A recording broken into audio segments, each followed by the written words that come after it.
Hello everybody. हम लोगों ने पार्ट 1 में ऑक्सिलरी वर्ब्स के डिवीजन, प्रेजेंट टेंस और पास्ट टेंस वर्ब्स, सिंगुलर और प्लूरल वर्ब्स के बारे में अध्ययन किया था। And now we are studying verb part 2। तो आपका अगला क्वेश्चन है, what are the persons and number of personal pronoun. Personal pronoun के पर्सन और नंबर कौन कौन है। तो I first person singular number में, we first person plural number, you second person singular और प्लूरल दोनों है। यू का मतलब तुम भी होता है और तुम लोग भी होता है। यू का मतलब आप भी होता है और आप लोग भी होता है, यानी यू सिंगुलर भी है और प्लूरल भी है। अगला देखिए, ही, शी और it third person singular number, और they third person plural number. He, she, it का प्लूरल दे होता है। आइए अगला सवाल देखते हैं कि where should we use plural verbs and where should we use singular verbs. तो आपका उत्तर कुछ यूँ है कि निम्न कंडीशंस में हम लोग सिंगुलर और प्लूरल वर्ब का प्रयोग करते हैं। तो we use plural verb with the first person यानी आई और वी के साथ, सेकेंड पर्सन यानी यू के साथ, and third person plural pronoun यानी दे के साथ, and with any plural noun जैसे books, boys, girls, children, you and I, he and she plural subject हो गया आपका या प्लूरल नाउन हो गया। उदाहरण से समझते हैं, आई गो देयर डेली या वी गो देयर डेली। तो आई फर्स्ट पर्सन है, वी भी फर्स्ट पर्सन है, दोनों के साथ प्लूरल वर्ब गो का प्रयोग हुआ। वर्ब का पहला फॉर्म प्लूरल होता है। You are punctual, second person के साथ भी प्लूरल वर्ब का प्रयोग होता है, तो आ प्लूरल वर्ब का प्रयोग हुआ।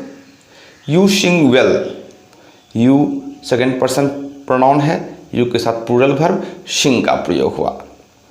They play in the field, third person plural के साथ प्लूरल वर्ब प्ले का प्रयोग हुआ। या boys play in the field, boys plural noun है तो प्लूरल नाउन के साथ भी प्लूरल वर्ब का प्रयोग होता है, play. I don't play in the field या we don't play in the field, first person I और वी के साथ प्लूरल वर्ब डोंट का प्रयोग हुआ। Boys are playing in the field या boys were playing in the field, plural noun है boys तो बॉयज के साथ प्लूरल वर्ब आ या व का प्रयोग हुआ। They have played in the field या boys have played in the field, they third person plural pronoun है, प्लूरल वर्ब हैव का प्रयोग हुआ। बॉयज प्लूरल नाउन है तो प्लूरल नाउन के साथ भी प्लूरल वर्ब का प्रयोग हुआ, have. We use singular verb with third person singular pronoun, मैं ही, सी, इट के साथ हम लोग सिंगुलर वर्ब का प्रयोग करेंगे। And with any singular noun, Rohan, Sohan, Sita, boy, girl, कौ, सबके साथ हम लोग सिंगुलर वर्ब का प्रयोग करेंगे क्योंकि ये सारे सिंगुलर नाउन हैं। तो ही, सी, इट और इसके अलावा जो भी सिंगुलर नाउन होगा हम सिंगुलर वर्ब का प्रयोग करेंगे। उदाहरण से समझते हैं, he runs in the field या सी रन्स इन द फील्ड। ही और सी थर्ड पर्सन सिंगुलर प्रोनाउन है इसलिए सिंगुलर वर्ब रन्स का प्रयोग हुआ। मेन वर्ब में अगर आप एस या ईएस लगाते हैं तो वर्ब सिंगुलर होता है। Boy doesn't run in the field, Rohan doesn't run in the field. Boy और रोहन दोनों थर्ड पर्सन सिंगुलर नाउन है तो सिंगुलर वर्ब डजंट का प्रयोग हुआ। He is running in the field, he was running in the field.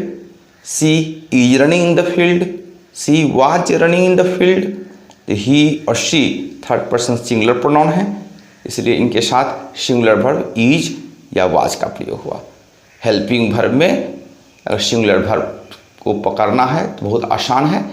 S लगा रहता है, ईज एस लगा है, वाज एस लगा है, हैज एस लगा है, डज एस लगा है। देखते हैं boy has run in the field, Rohan has run in the field. Boy और रोहन दोनों सिंगुलर नाउन हैं तो सिंगुलर वर्ब हैज का प्रयोग हो। आते हैं सी नंबर रूल पे। तो in the past tense we use singular verb was with I. Past tense में आई के साथ हम सिंगुलर वर्ब वाज का प्रयोग करते हैं।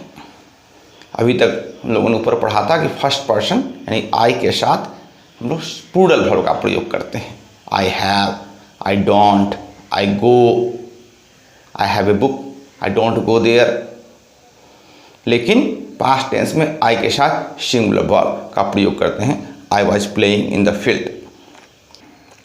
इसी रूल को एक और आसान तरीके से आप याद रख सकते हैं कि सिंगुलर सब्जेक्ट के साथ सिंगुलर वर्ब का प्रयोग करें, प्लूरल सब्जेक्ट के साथ प्लूरल वर्ब का प्रयोग करें, आई और यू के साथ प्लूरल वर्ब का प्रयोग करें और पास्ट टेंस में आई के साथ सिंगुलर वर्ब वाज का प्रयोग करें। तो singular subject takes singular verb, she, he, a boy सब सिंगुलर सब्जेक्ट है, सबके साथ सिंगुलर वर्ब गोज का प्रयोग हुआ। Plural subject takes plural verb, they go, boys go, we go. I and you take plural verbs, I know you, you know it. और in past tense I takes singular verb was, I was standing there.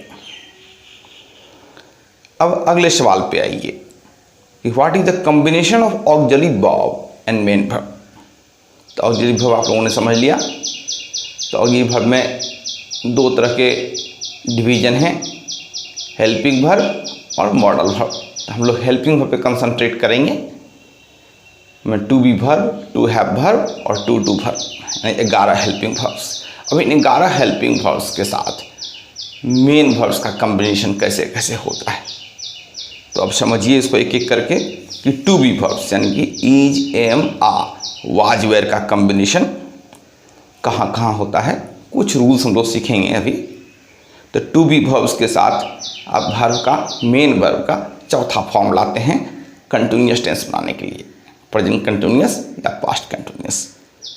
I am playing, she was playing. To be verbs के बाद verb का चौथा form आया कि to be verbs के बाद verb का चौथा फॉर्म आएगा प्रेजेंट कंटिन्यूअस और पास्ट कंटिन्यूअस में। और टू बी वर्ब्स के बाद V3 आएगा सिंपल प्रेजेंट और सिंपल पास्ट का पैसिव बनाने के लिए। टू बी वर्ब्स के बाद being plus past participle verb का प्रयोग होगा प्रेजेंट कंटिन्यूअस और पास्ट कंटिन्यूअस का पैसिव बनाने के लिए। अब देखते हैं कि टू हैव वर्ब्स का प्रयोग कहाँ कहाँ होता है। तो पहला प्रयोग है परफेक्ट टेंस, प्रेजेंट परफेक्ट हो, पास्ट परफेक्ट हो, फ्यूचर परफेक्ट हो। तो टू हैव वर्ब्स के बाद वर्ब, मेन वर्ब का तीसरा फॉर्म या पास्ट पार्टिसिपल फॉर्म का प्रयोग करते हैं हम लोग, has, have, had plus V3। I have taken the exam, have के बाद V3 past participle verb taken का प्रयोग हुआ है। She will have finished it, future perfect में हैव के बाद पास्ट पार्टिसिपल वर्ब फिनिश्ड का प्रयोग हुआ है। फिर अगर पैसिव बनाते हैं परफेक्ट टेंस का तो भी टू हैव वर्ब के बाद been plus past participle verb का प्रयोग होता है। उदाहरण समझिए आप, the work has been finished, काम को समाप्त कर लिया गया है। They will have been informed, उन लोगों को सूचित कर दिया जाएगा, फ्यूचर परफेक्ट का पैसिव। अब आ जाइए टू डू वर्ब्स का प्रयोग मेन वर्ब के साथ कहाँ कहाँ होता है। तो सबसे पहले टू डू वर्ब्स पहले समझिए आप, डू, डज और डिड। तो सिंपल प्रेजेंट, सिंपल पास्ट का निगेटिव या इंट्रोगेटिव जब बनाते हैं आप तो इनका प्रयोग होता है in negative and interrogative sentence of present and past indefinite tense में। तो टू डू वर्ब्स के बाद वर्ब का पहला फॉर्म का प्रयोग होता है V1। She didn't come, simple past का निगेटिव है didn't come. Does she go there, simple present का इंट्रोगेटिव है तो डज का प्रयोग हुआ, और डिड के बाद भी V1 कम आया और डज के बाद भी V1 गो आया। इम्फेटिक सेंटेंस में सिंपल प्रेजेंट और सिंपल पास्ट का इम्फेटिक सेंटेंस बनता है, उसमें भी हम लोग डू, डज और डिड का प्रयोग करते हैं और उसके बाद वर्ब का पहला फॉर्म का प्रयोग होता है। समझिएगा, जैसे वो यहाँ आती है तो कैसे बोलिएगा, शी कम्स हियर। अगर बोलना है कि वो यहाँ आती तो है तो कैसे बोलिएगा, she does come here. Do, does और डिड के बाद वर्ब का पहला फॉर्म का प्रयोग करके आप सिंपल प्रेजेंट और सिंपल पास्ट का इम्फेटिक सेंटेंस बनाते हैं। आई डिड हेल्प यू, मैंने तुम्हारी मदद तो की थी। अब टू डू वर्ब्स का एक और प्रयोग सीखिए। इम्पेरेटिव सेंटेंस को इम्फेटिक बनाने के लिए भी प्रयोग करते हैं। जैसे कि आप कहते हैं पार्टी में आइएगा तो कम इन द पार्टी, इसको इम्फेटिक बनाना है कि पार्टी में ज़रूर आइएगा तो do come in the party. अब आप मेरे साथ कुछ सवाल बनाइए जिसमें आपको टेंस का ध्यान रखना होगा। तो आइए देखते हैं। She blank space singing a song, तो वर्ब का चौथा फॉर्म है सिंगिंग, तो चौथे फॉर्म के साथ टू बी वर्ब्स का प्रयोग होता है। तो she is singing a song now, वो अभी गीत गा रही है। दूसरा सवाल देखिए, you blank space played well. Played verb का तीसरा फॉर्म है और तीसरे फॉर्म के पहले टू हैव वर्ब्स का प्रयोग होता है एक्टिव वॉइस में। तो यू हैव प्लेड वेल। अगला सवाल देखिए, your friend blank space also played well. तो यहाँ भी देखिए प्लेड वर्ब का तीसरा फॉर्म है, तो ब्लैंक स्पेस में टू हैव वर्ब्स में से किसी वर्ब का प्रयोग होगा। तो your friend has played well.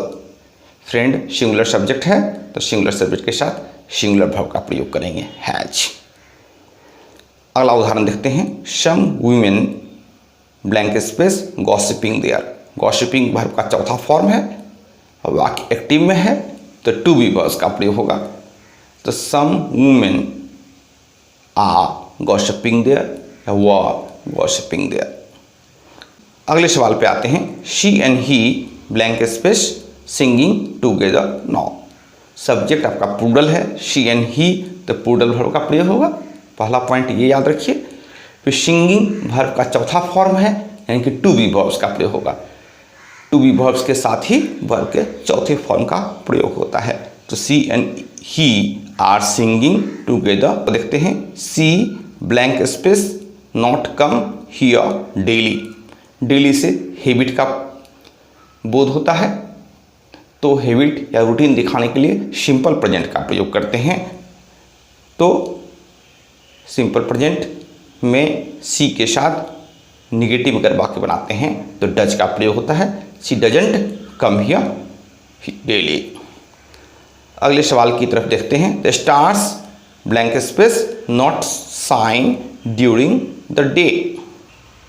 दिन में तारे नहीं चमकते हैं, एक जनरल ट्रूथ है और जनरल ट्रूथ या साइंटिफिक ट्रूथ सिंपल प्रेजेंट में होते हैं और नाउन प्लूरल है आपका स्टार्स